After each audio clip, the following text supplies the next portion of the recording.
एक रेकॉर्डचा ऑप्शन मी आता दाबलाय, तर तुम्ही पण एकदा चेक करून बघा.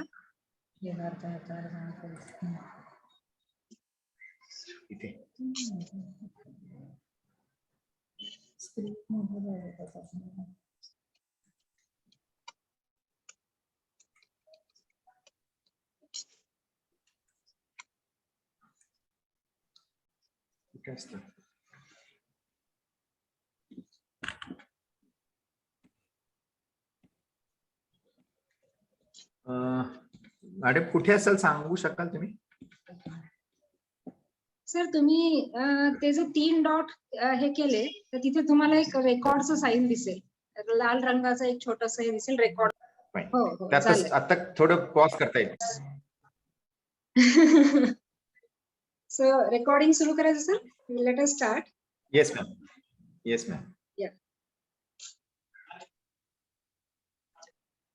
Everyone, I welcome you all for the Journal Club meeting of India chapter for Council for Ayurveda Research. And today we are presenting again one more presentation from dental faculty. And this is a 4th lecture from the dental faculty who is presenting on Journal Club platform. The today's speaker is very well-known dentist and academician and researcher, Dr. M.G. Kazi sir. He is MSc, PhD in medical microbiology from BJ Medical College, Pune, with extensive experience of 24 years, ranging from diagnostic microbiology, infection control practices, to various academic ventures of NAC, NABH, and UGPG teaching, with more than 20 research and review articles in various national international journals. He has more than 592 citations with 8H index on Google Scholar, and he is also having citations more than 250 and 7H index on ResearchGate. Dr. Kazi sir is also reviewer for many national and international journals, and presently he is working as associate professor in Sihagar Dental College and Hospital, Pune since 2018. His expertise in research and his expertise in academics will really help us in understanding today's article, which is focused on antibacterial activity of some Indian Ayurvedic preparations against enteric bacterial pathogens, and how this multidisciplinary approach helps us in dental and Ayurvedic interventions that we are going to learn today. So I welcome you all, Dr. Kazi sir, and thank you so much for accepting our invitation. I would also like to mention special gratitude and thanks to Sihagar Dental College principal and our major associate, Dr. Patil sir and Shaham madam, for starting this unique venture with us, where we are going to talk about various dental and Ayurvedic amalgamations on research platform. So platform is open for you, sir. Please go ahead with your presentation. Thank you so much. Okay, ma'am. Thank you so much, ma'am. Good afternoon, everyone. Thank you so much. I'll just share my screen first, and then I'll start my presentation. Yes, sir, please.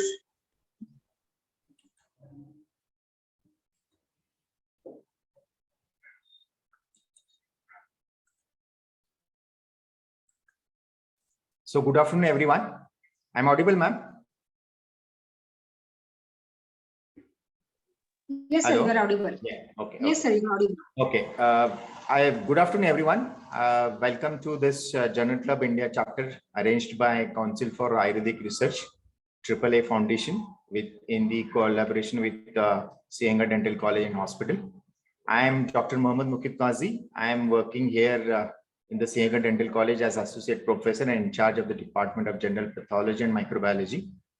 I have done my MSc and PhD from BJ Government Medical College, Maharashtra University of Health Sciences. And my today's topic is for Journal Club. I'll be presenting today. I'll share with you. Before I proceeding further, I would like to pay my gratitude to Dr. Samir Patil sir, our principal sir, Sihagar Dental College, for his constant support and encouraging all of us to participate in such activities so that we could have a interdisciplinary approach in learning process. Then I would like to thank and extend my gratitude to Dr. Dipali Shah, who is our convener at Sept SDS Pune. She is so enthusiastic. She has a great interest in having all such ventures or academic activities. And of course, Dr. Pranita Joshi Deshmukh ma'am, who is a JC chair for today's session also. Thank you so much, madam, for giving me the opportunity for this journal club. And a very special thank to two of my wonderful colleagues, Dr. Asavari Shidore, who is a lecturer in preventive health dentistry, Sienga Dental College, and Dr. Daisy Happy, who reader periodontics in our college. Both of them had given me the inputs for my today's presentation. So I'm very grateful and thankful to these two wonderful colleagues. Before I should proceed the presentation today, I would like to give my disclaimer.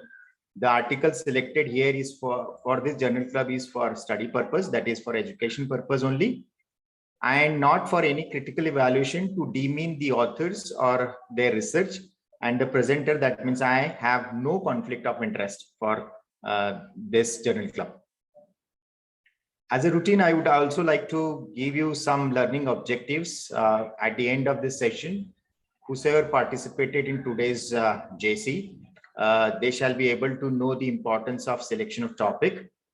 They should know the strengths and weakness of the study. They should be able to know the study design, like for example, what type of study it is, methodologies used, results, conclusion drawn, etc. And they should also be able to know how to critically appraise the research article. Okay, this slide I have taken from equatornetwork.org. I would also like to share some references where you can actually refer these studies and their guidelines. So if you can see this slide, there are two columns. One is type of research article, and second one is the guidelines which we are going to apply to critically evaluate these articles. And my two colleagues, Dr. Dipali Shah herself and Dr. Daisy Happy, have presented the journal club on the RCT articles. And today I thought to take some different articles so that you will have a wide range of articles to be critically appraised. Randomized clinical trials, generally the guidelines applied are CONSORT, and it is nothing but the consolidated standards of reporting trials. Then you can see there are different type of studies and there are different types of guidelines. Of course, I'm not going to give all the details today. You just can refer this slide from equatornetwork.org. Today, the topic which I have selected is in vitro studies, that is type of research article is in vitro. And the guidelines which we are going to apply is the CRIS guidelines. So I'll let you know what is CRIS. Let me keep that as a interest so that you will come to know what exactly CRIS means. Okay, the title of today's research article which I have selected for JC is Antibacterial Activity of Some Indian Ayurvedic Preparations Against the Enteric Bacterial Pathogens. Before I should start the actual appraisal of this article in the prescribed format, I would like to tell you that in traditional medicine, that is Ayurveda, has lots of preparations, and they have a beautiful and wonderful activities against various pathogens. I always remember whenever I used to get injuries in my childhood, my mother used to tell me apply halad. We all know that is turmeric, because it has got a antibacterial activity. And recently, even the people who were suffering from this COVID-19 diseases, they were also taking milk with the turmeric powder added to it. So we have a very, what you can say, rich heritage in the Ayurveda, and there are lots of preparations which can be used for the bacterial pathogens. I would also like to tell you about what is the term enteric pathogens. This is something which we should know actually before going for this Okay. Enteric pathogens are nothing but the pathogens which are actually residing on our gastrointestinal tract. And if you see, every person has got 10⁸ to 10⁸ number of organisms per gram of the intestine. And these enteric organisms are actually commensals in our GI tract, but they are also sometimes pathogen to those hosts. So there are list of organisms which comes in the enteric bacterial pathogens, and they are the most common bacteria which causes the infections to the humans. So I think this is, I'm not an actual dental faculty. I am a medical faculty teaching in the dental fraternity as a medical teacher. So, and basically I'm a microbiologist also. So also that is the whole idea of taking this activity, Ayurveda plus microbiology. So this is something which is going to be a mixture of two branches, and I would like to critically evaluate the article in our as per our guidelines. Before selecting any article, we must see about the journal. One, of course, the name of the journal. And today's article was published in Journal of Advanced Pharmaceutical Technology and Research. It is a custom that we use. I mean, standard publishing authorities use the abbreviations. The abbreviation is also there. You can see here JADV Pharma Tech Research. So nothing but this Journal of Advanced Pharmaceutical Technology and Research. And digital object identifier is that this is very important for having the unique number for your article. This is very important. If you click on this number, you will be able to direct it towards that particular article. And if you look at the type of journal, it is an open access. It means that you can freely download the article, and it is the indexed article, which is PubMed article, which I have selected today. And of course, it is a peer-reviewed article. These are the points which you need to keep in your mind whenever you are searching for any article in particular journal. Of course, this journal has the print version as well as online version. And you can see there is a typical number for print as well as online. This is in serial number, actually it is. And the journal has got a very good impact factor. I would not say very good impact factor, but definitely it is a very good impact factor of 1.4. Impact factor is nothing but the articles which they publish. How many articles out of those are actually cited by different other authors? Based upon that, they actually calculate this impact factor. And to this thing, it is one of the good impact factor which I have selected for today's journal club.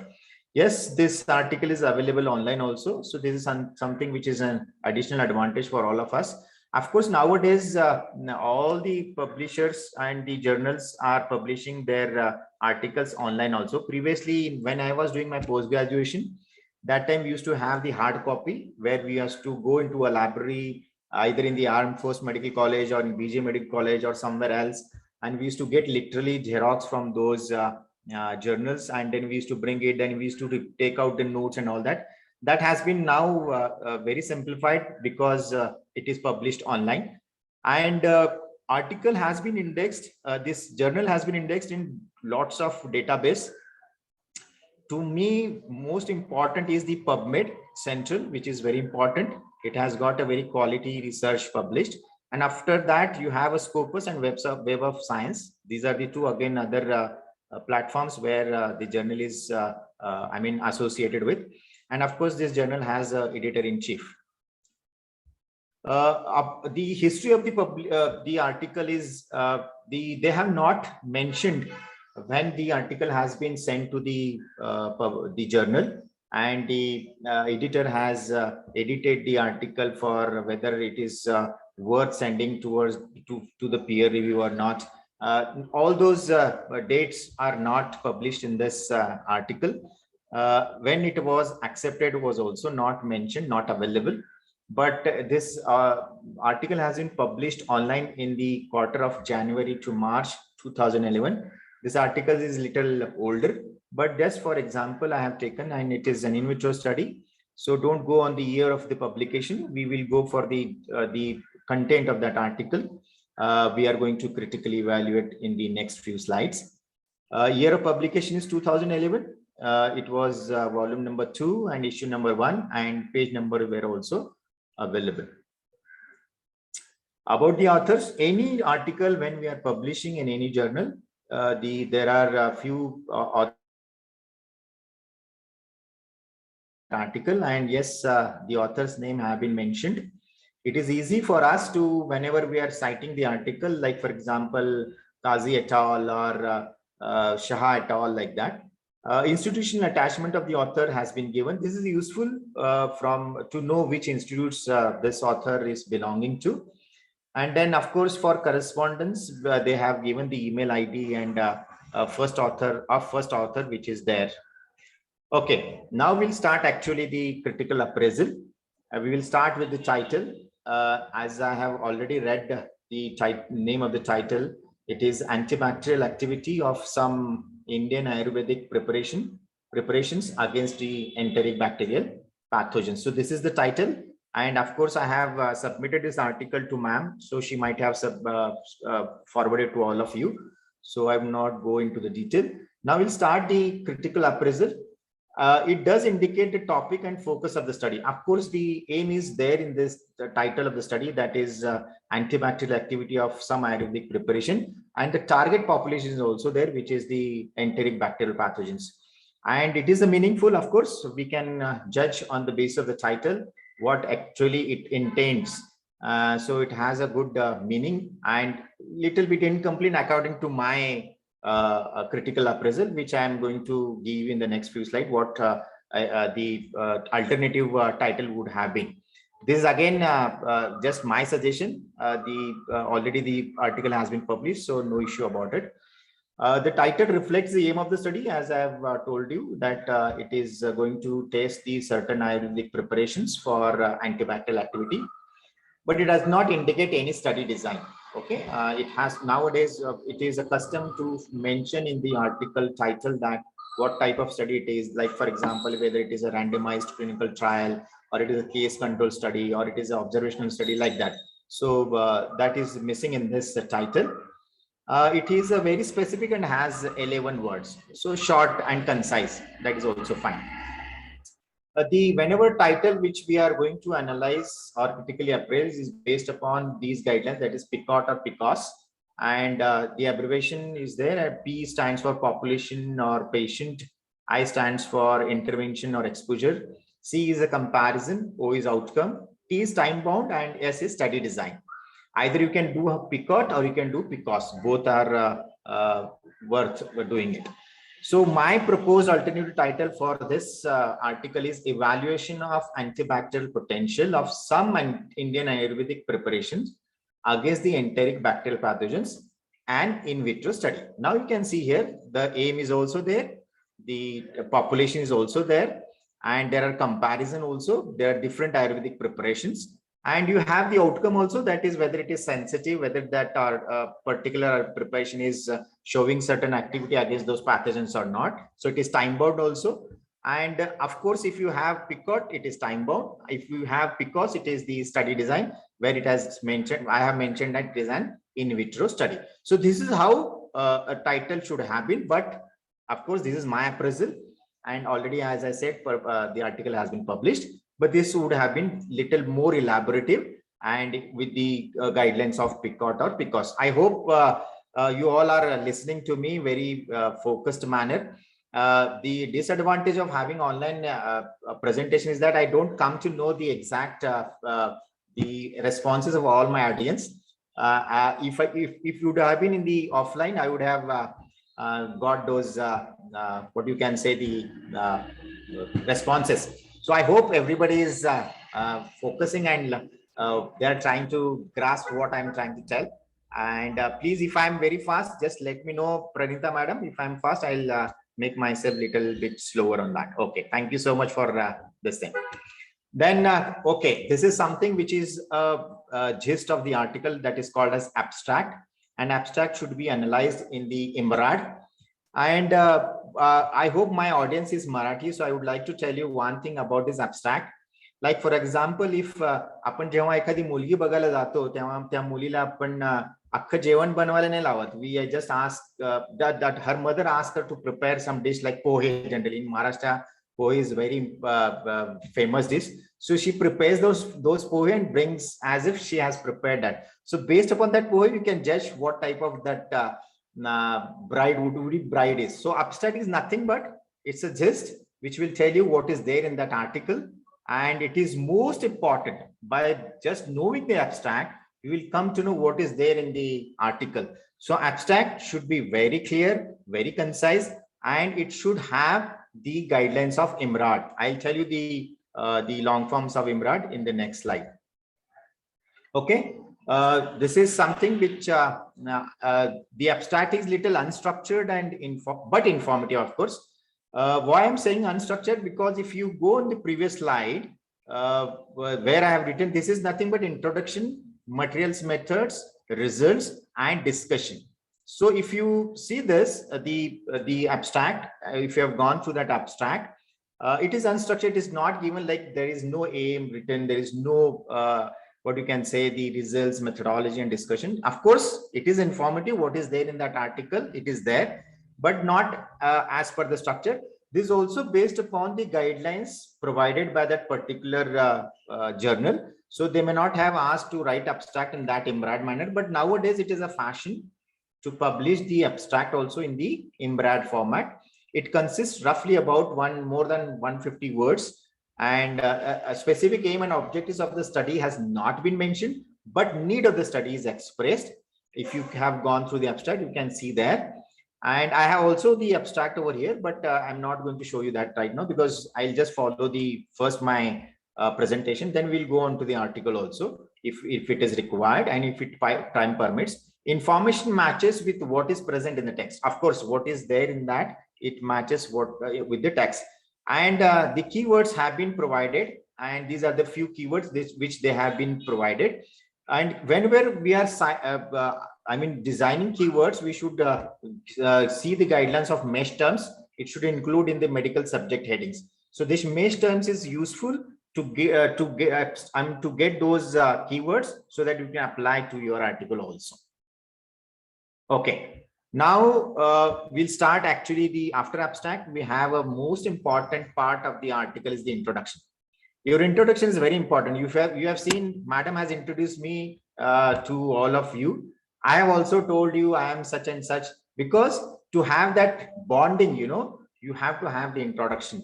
And in the introduction, what is required, we'll just see, and we will have the critical appraisal.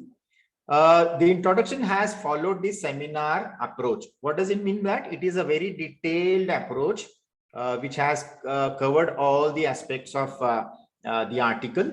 And there are other what you can say other approaches are also there, like for example alarming or much discussed recently.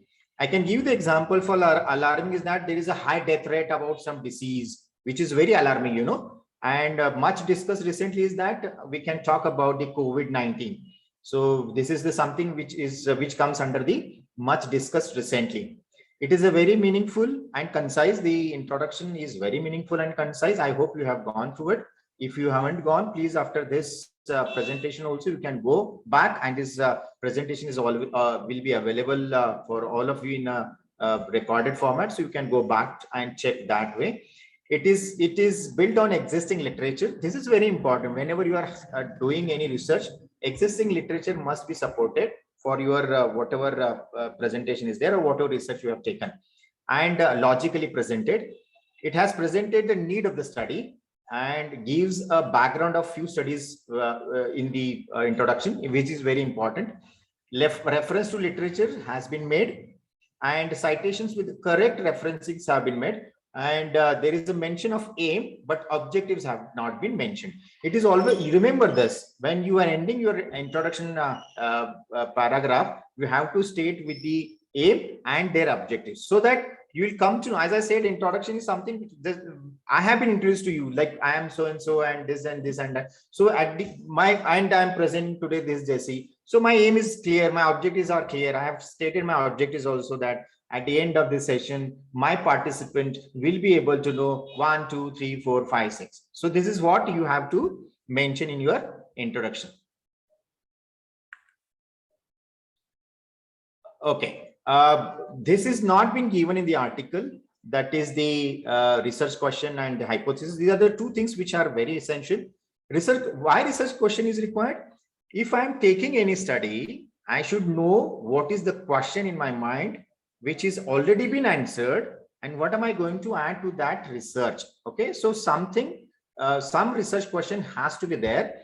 And I have stated that the research question for this article is that, is there any difference in the antibacterial potential of herbal preparations in the control of enteric bacterial infection? Okay, this is my research question. So like that, you can mention your research question with whatever the research project you are going to conduct or having proposed in the future. And there has to be a hypothesis. There are two hypotheses you can see here. One is the null hypothesis and other one is the alternative hypothesis. Null hypothesis is what? Null is nothing but nothing. See, naam mein kya rakha hai? Naam mein bahut kuch rakha hai. Shakespeare has told that there is what is there in the name, but as per me, there is lot of thing in the name. Null, no, there is no difference in the antibacterial potential of herbal preparations in control of enteric bacterial pathogens or infections. And what should have been the alternate hypothesis? Yes, there is a difference in the antibacterial potential of herbal preparations in the control of enteric bacterial infection. Why it is required? Yes, of course, even if there is no what you can say antibacterial activity, that can also be stated in your article and you can present it. There is no need to worry about it. We all have in our mind that मेरी study जो है ना वो कुछ तो कुछ positive result देना चाहिए. I give an example. Thomas Edison, you all are aware of him. He is the one who has invented the bulb, and he has tested 9,999 elements for lighting that bulb. Someone asked, why did you waste your time in getting those elements which are not going to work? What did he say? You know, I have told the world that do not use 9,999 elements which are not going to help you to light the bulb. So that is also one of the additional, I mean, what you can say, negative, but it is in the positive sense. So people will not use those elements which are not going to be useful. So that is also one of the result of your study. So do not bother when you are taking any study, do not bother about the conclusion. What we do, we have in our mind that yes, we should have this conclusion. Mere antibacterial chahiye. No, not necessary. It is not necessary. You can publish your negative results also proudly. Yes, you say, I have tested, but there is no difference. That is why this hypothesis is essential to prove yourself whether it is yes or it is no, and that is fine. That is absolutely fine. Then coming to the methods. This is the most important part of the article. What you have done in the study, how you have done in the study, whether it is replicable in my scenario, in my environment, in my lab, that all should be there in the methods. Okay. Yes, they have given the preparation of extracts. If you have gone to the article, you have seen this. They have how they have prepared the extracts. They have obtained the standard pathogenic bacterial cultures. This is very important because you cannot taste the herbal medicines or herbal preparations on the pathogens which have been isolated from the patient directly. No, because the organism which has infected in a host might have the resistance genes. So we want to have the standard situations where a bacteria is naive, what you can say naive. It can show the sensitivity activity or it can show the resistant activity. It doesn't have any resistance gene in it. So that is very essential. You need to borrow these strains from a standard agency. Like for example, ATCC. It is nothing but American type culture collection, or NCTC, that is National collection type culture. Okay, so that has to be kept in mind. Even if you're going to check the study, please bring all those pathogens from a standard place where these strains are there. Okay, and then they have mentioned the how to prepare the disc for antibacterial activities, and they have also mentioned what type of method they have applied, that is disc diffusion method. You have a disc, you put it on the culture media, and it will percolate because of the hygroscopic nature of the media, and it will form a inhibitory zone. What does it mean? The organism will not grow in and around the disc at certain distance, 20 millimeter, 25 millimeter. So you have to standardize this, and you find out whether that particular concentration of disc will kill that particular number of organisms. So this is very essential, and they have mentioned that also. But sample size has not been derived and not mentioned specifically. And today's in vitro study, where we are going to apply the CRISP guidelines, where sample size is very important. Okay, I hope you all are with me. Okay, in the materials and methods, you always mention the place of the study. They have mentioned the place of the study. They have mentioned the source of data, and also, of course, lacking is excuse me, of course, lacking is the sample size.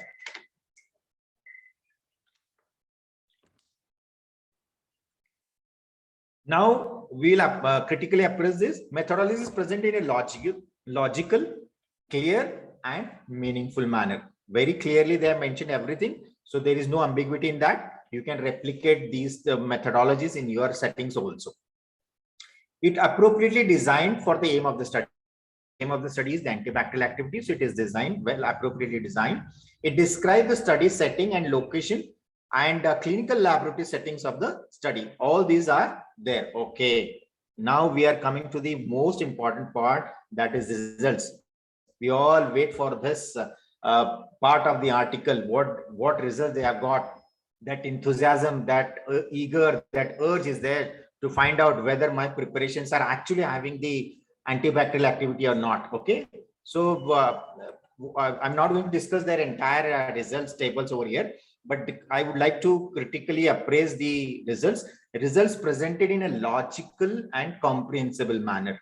Very logically they have presented the results, and it is a comprehensible. There is no too much jargon in that. Very simply they have mentioned their results, and the important results are presented in 2 tables, which is very easy to understand for a lay person also.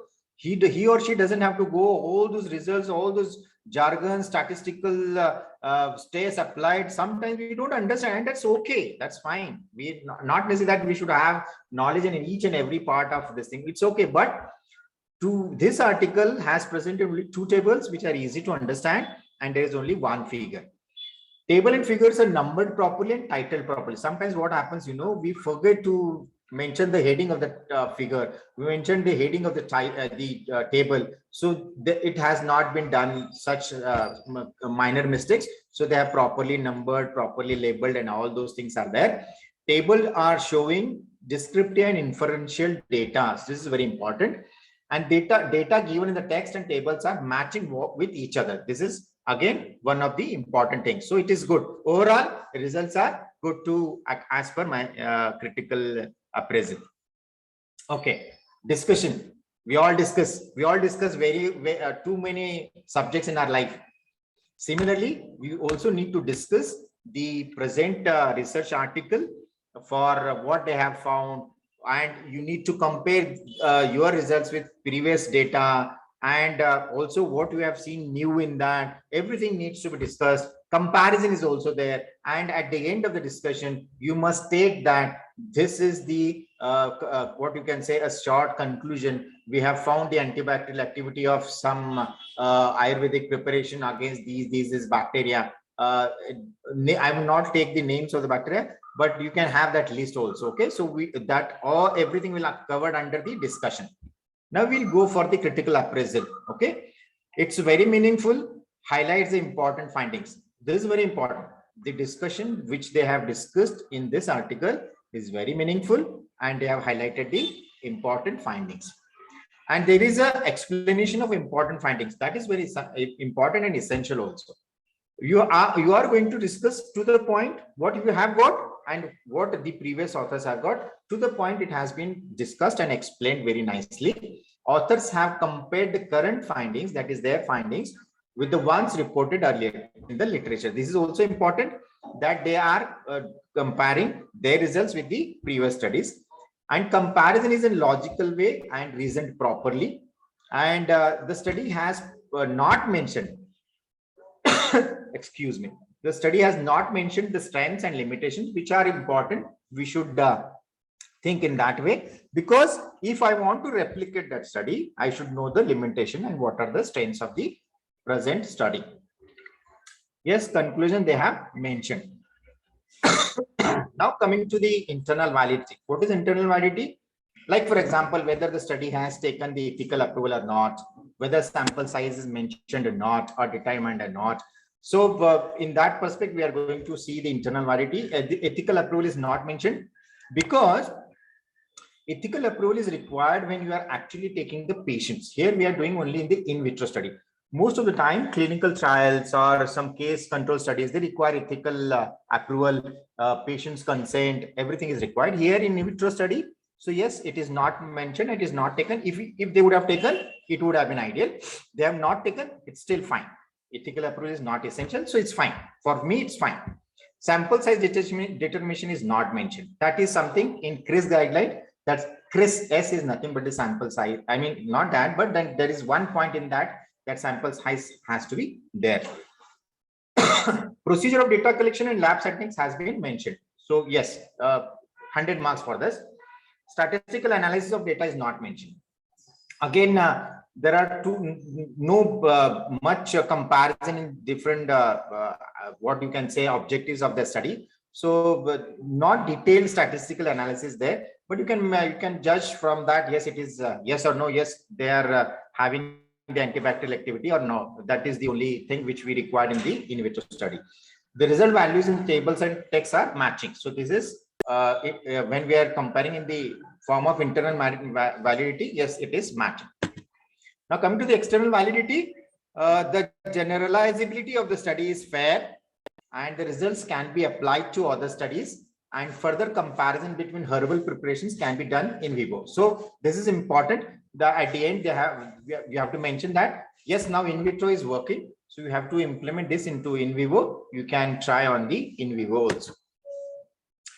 References are very important. What type of references they have used for the study, and what the mentioning of the style, that is Vancouver style, is there. And yeah, generally most of the journals, they have agreed upon the Vancouver style, so there is no ambiguity in this. And total 25 references are there. If you have latest references and for example 10 years down the line, yes, that is ideal actually. But if you need to cite some old reference also, that is also fine, but mostly you can cite the latest article. Okay, this is what the proposed CRIS guidelines for in vitro study. I will show you the exact article. This is just I've taken the screenshot, and it is published in one of the important PubMed journal, which I'll show you in the later slide. Now we will see in the perspective of the CRIS guidelines for in vitro studies. Sample size calculation, I was referring in the previous slide. They have not mentioned about the sample size calculation, nor about how many samples were there in each group. This is something which is lacking. So whenever you are planning any study which is in vitro, please see to that you are going to calculate the sample size. Meaningful difference between groups, not mentioned. Of course, that is again the one of the lacuna. Sample preparation and handling. They have mentioned the process for sample preparation and handling the samples. So yes, some points are not there, some points are there. But all the audience participants who are listening to this JC appraisal, critical appraisal, please see to that you are going to apply all these, what you can say, guidelines for whenever you are taking any study to minimize the chances of the errors. Okay. And then allocation sequence, randomization and blinding. Randomization, they have not mentioned about any of the above. So they have not done that things. And of course, in vitro, probably it is preferred to have such, I mean, randomization and all that. Statistical analysis, one of the important aspect in the CRIS guidelines. Statistical tests for analyzing the data has not been mentioned. Actually, here you have what you can say yes or no. So that is lacking over here. Thank you so much for patiently listening to me. And I was talking about I just want to show you the CRIS guidelines. This is the article which I was mentioning. It is published in the Journal of Conservative Dentistry. CRIS guidelines. CRIS is nothing but checklist for reporting in vitro studies. And these are this is the article which has been published in the PubMed. And current lacuna, they have also mentioned the current lacuna in reporting in vitro studies. And all those points under which we are going to, critically appraise this article. All these points have been mentioned. Please go through this article. It's a very useful article whenever you are going to have the such type of article, research article. So this is you can take a screenshot. I think I have shown you in the previous slide also. And one more thing which I would how many of you are aware of British Medical Journal? If you go on to if you write on the Google this thing search engine, you just write BMJ or British Medical Journal.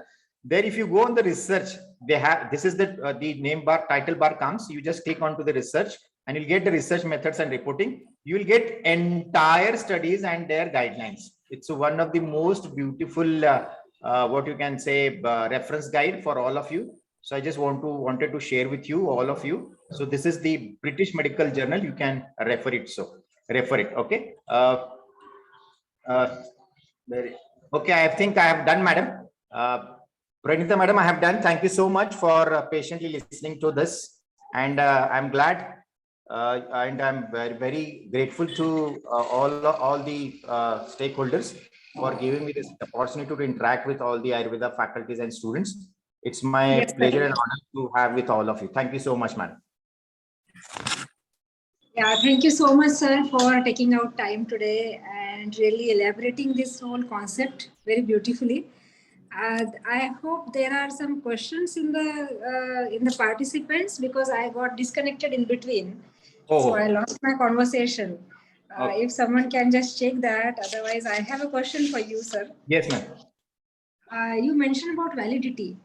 So there is very common tool which we generally use in the research, that is questionnaire. And when it comes to the validating of the questionnaire, a very common scenario comes into mind, that how to validate the questionnaire when it is a MD level project. And because sometimes journal asks for the validity of the questionnaire, or the authenticity, reliability of the questionnaire. And in most of our studies, the standard questionnaires are not available.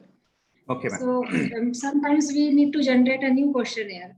And as your article was specifically talking about validity, so I would like to merge this question in between. If you can focus on that issue, that will be really helpful. Okay. Actually, validity is something which any question, if you're asking to the participants, that has to have it should generate the relevant response for your question. So it has to be, it should be shared with the peer faculties or research workers, and then have a common consensus about that, so that you can generate like you will never get a standard question for these are the subjective, and you can generate the questions pertaining to your aims and objectives, what exactly you are expecting from that participant or from that question, which is going to be answered by that particular participant. So that perspective has to be kept in your mind. And validity is something which, yes, it should be, what you can say, endorsed by other faculties who are working with you, your colleagues. And then you come with the consensus that, yes, this question is it's consensually now it is good, and we can use at that level you can do it. You will never get a set of questions which are standard and you can ask that question in a generalized format to all the participants. Actually, it is, to my mind, actually it is based upon your intent, your aim, and your objectives, and that should be clearly instructed or shared with your colleagues who are going to give their inputs, and through that you generate your questions, and this is the way by which you can do the validity. Dipalisha ma'am, am I right? I think this is what I have understood for the internal validity, or to your question, Pranita ma'am. Yes, more or less, I think so you are there, sir. Kartik sir, reliability is if I can reproduce the test. If you Yes. are doing the test and the same material methods, if I apply and I do it, that test is reliable. Yes. The method is reliable. Yes, ma'am. Yes. Yes. Actually, if you are doing certain, procedural way, yes, that has to be reproducibility. That has to be there. But for the questionnaire, questionnaire it is a subjective.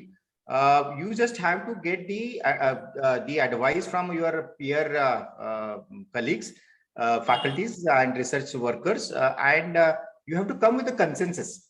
I mean, this is not a test or a thing which you can replicate or you can reproduce. So it has to be a standard question which should give the answer which the researcher expecting the answer in that way. Of course, expectations, not this I want. No, that should not be there. It should answer the research question well. Yeah, there should be some what you can say adjustment for that participant also. But yes, you are getting your what you can say the answer which you were expecting, which you have set a standard for that.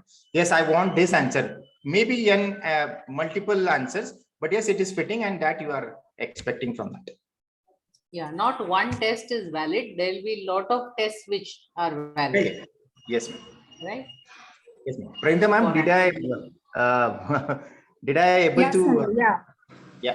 Yeah, it is absolutely right, sir. Actually, and I was talking about questionnaire as a diagnostic tool.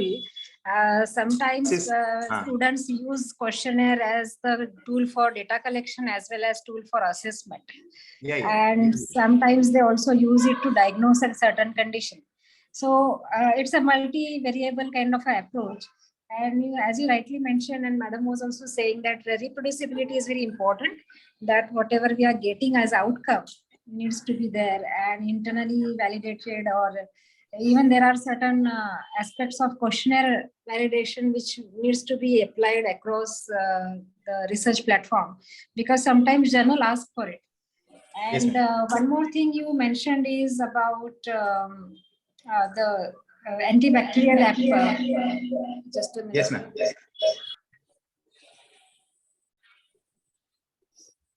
Yeah, I hope I'm audible now. Yes, ma'am. Yeah, so when it comes to the antibacterial activity assessment, what is your opinion in identifying the best model when it comes to dentistry? Actually, model you mean to say for testing, right? Yes, sir. Yeah, testing. In vitro study, see, if your emulsion, whatever the preparations you are preparing, if it is soluble in a water, then you can make the disk of that particular preparation. And if it little viscous, if sometimes your aerobic preparations, if at all they are viscous, you need to keep it in the porcelain cup. A cup comes, which you can keep in that porcelain cup, and you keep, or you can make a well in that agar, and you pour that the preparation in that, if it is viscous. Otherwise, this diffusion is best method at the disk, and you can have the, and for that you need to of course standardize the concentration of the disk, and all the time you have to mention and bacteria, because if you have asked for 10 people to come for a lunch, and you have prepared 20 lunch, what you can say, lunch for 20 people, it's going to I mean, it is not enough. Yes, it will not be enough. So for that you need to calculate the exact concentration of the disk for the particular number of organs to be killed. So this diffusion is the best method now. Okay. Yeah. Yes, ma'am. And I must appreciate the style in which you mentioned your article, critical appraisal, sir. It's very interesting to listen to you. And this topic was also very important, not only in terms of the dental research, but in Ayurveda, there are so many herbs which are being used in this area. So, yes, madam, please. Kazi sir is a very popular teacher in our college. Thank you so much, And ma'am. I can see that, ma'am, because he was really It's a, explaining with very good illustrations and it's very a great student compliment friendly from manner. both of you. Thank you so much. Yes, Thank you so much. yes. And it was really nice presentation, sir, very student friendly. And the concepts which you highlighted are very, very basic concept, but very important. Like Yes, you ma'am. mentioned learning objectives, you highlighted IMRAD format, you also mentioned PICOT format. So, you know, these are something which is like very basic. And just because we are not following these basics, there are so many rejections, there are so many queries from the journal when students really struggle a lot. And today's presentation is really helpful in how to write an article and how to critically appraise it. So in both way, your inputs are really valuable today, and you did an excellent job, sir. Thank you so much for being here. I hope Thank there you. are no questions from the participants, or if somebody wants to share their insights, I really would like to welcome Actually, them. I would have loved to have an offline lecture. Then I told you it's very difficult to get the the response of the online. So, but Yes. if we get opportunity, we'll come to you sometimes. Shah madam, our Yes. Shah madam is very friendly for all these kind of activities. She's our Yes. role model. For me, she is my role model. She is the most enthusiastic. Kaji sir, आपको ये लेना है. I was little bit hesitant to take this. I want to take it little later, but she said, नहीं sir, आप ले लो. And I said, okay, ma'am, ले लेता हूँ. And actually, sir, what happens when we started discussing this idea of collaborating two faculties on the Journal Club platform? Initially, I was really, worried whether I can get enough kind of a material, because I am from Ayurveda background, and when it comes to the dental publications or dental related publications with Ayurvedic herbs, I couldn't think about anybody else than Patil sir. And then Yes, he yes. directed me to Shah ma'am, and now you can see this is our third meeting today, and Very we are nice. really going well. We are planning He's to our, conduct. he's our what you can say, role model for us in our college. Yes, yes, Very and enthusiastic and very we are always also prompt planning for all that sessions. till December, we are having these activities on dental theme. So we will be looking forward to many such deliberations from Yes. Siagat Dental College. And also, I would like to mention one thing, that people who couldn't join today because of their difficult schedules, they can definitely participate and listen to this presentation on our Facebook page. We are available there, and if there are certain queries, they can write back to Ayurveda Research USA @gmail.com. And they can also become our members, so they will get regular updates about Journal Club announcements, and also they can be a presenter someday. So thank you so much, Shah ma'am, thank you so much, Kazi sir, for being here today and taking out time. So Thank you, Kazi sir. Thank you so Thank much. you so much, ma'am. Yes. Thank you so much. So shall we conclude the meeting, ma'am? Yes, ma'am. Sure, ma'am. Yes, thank you. Thank you, sir. Yeah, thank you. Okay.